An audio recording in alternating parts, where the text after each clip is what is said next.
In a world of politics dominated by the strange, the deranged, and outright insane, we'll now take a moment to shine a light on the craziest of what politics has to offer. This is your weekly dose of stupidity.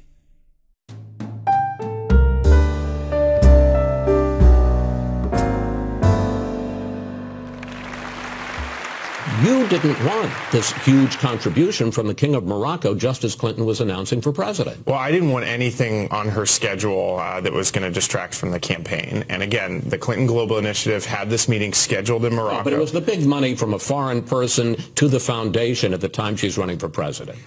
This was, as you can see in those emails, this was a scheduling matter, and we didn't want her going overseas. I didn't want her going overseas before the campaign was kicking off. But again, these are stolen documents, stolen by the Russians. It's now confirmed from John Podesta. They are being put out for exactly this purpose. Well, the Russians and Donald Trump want this campaign to be about something else right now. Well, let me just speak to that, though, because, you know, the Trump tax returns were stolen as well when they were mailed to the New York Times. You guys didn't object to that. In fact, you jumped all over it. Well, we don't know where those tax returns come from. Well, they weren't. They were clearly stolen. We don't know, and you'd have to work with the New York Times on that. Had given them? I don't know. I don't know how they got to the New York Times. I guess what I'm saying is if we're looking at the fruits of that theft, and I will call it a theft, it's fair to look at the fruits of your theft. I think what's particularly disturbing in this situation is that the intelligence community has now confirmed that John Podesta's emails and the DNC emails were stolen by the Russians. I know about the Russian connection. I'm talking about the $12 million from the King of Morocco and the fact that this continues to sort of show the line between private and public and Hillary Clinton and the Clinton Foundation. I think we got to look at what decisions were made. There was a meeting in Morocco. Secretary Clinton decided not to go, focus on her campaign here. And again, we're having this discussion because the Russians want us to. Chelsea Clinton went, correct? My understanding is that they did go, but she did not. And again, this is the discussion the Russians want us to be having. They stole this information. They're selectively leaking.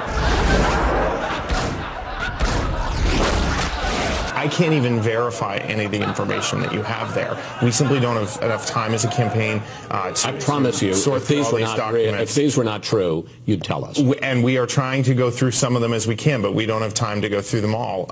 And again, this is a distraction put in place by the Russian government at the suggestion and encouragement of Donald Trump. That should be a chilling fact for every single American.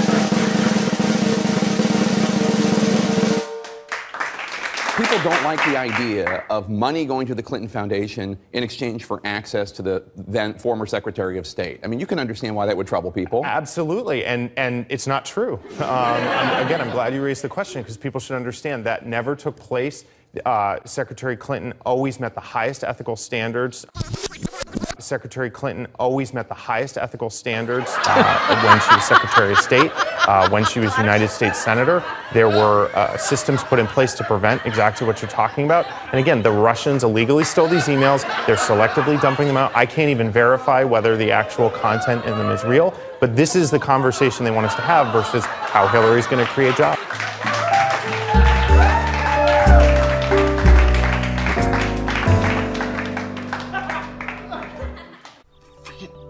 You're so dumb. You are really dumb. For real.